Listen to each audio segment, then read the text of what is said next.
Distraction is the silent thief of dreams. In this powerful video, a monk shares transformational life lessons on how to eliminate distractions, reclaim your time, and align your life with your true purpose.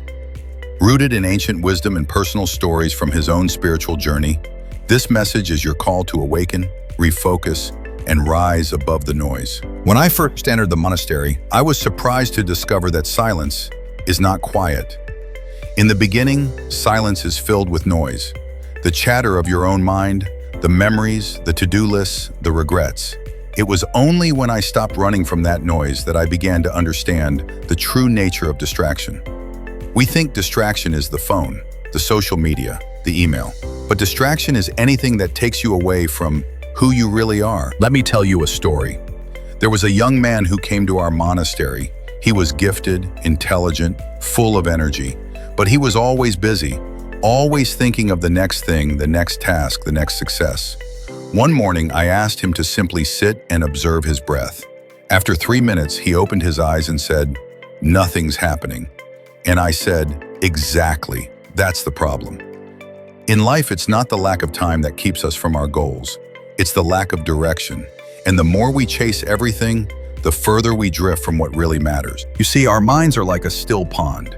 Every distraction is a stone thrown into that pond.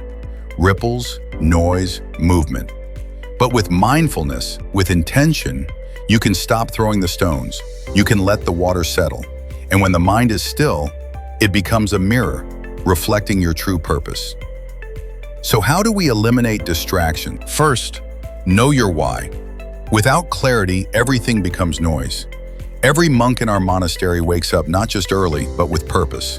We chant not just to recite words, but to remember who we are. Ask yourself, what truly matters to me? What am I willing to trade my time for? Second, build rituals, not routines.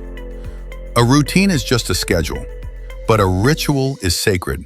My morning tea is a ritual. It's not just drinking, it's being present while drinking. Turn your habits into holy moments. Your walk, your meals, even your work. When you show up fully, distractions lose their power. Third, guard your energy like a flame in the wind. You don't need to react to everything. The world will keep spinning without your opinion on every notification. Sometimes the most powerful act of focus is to say no. Not with guilt, but with grace. And finally, practice stillness. Not just in meditation, but in how you listen, in how you speak, in how you live. When you slow down, you realize the finish line was never the point. The journey was. There's a Sanskrit saying, Yata chitta tata drishti. As is your mind, so is your vision. When your mind is scattered, your life feels scattered. When your mind is centered, your path becomes clear.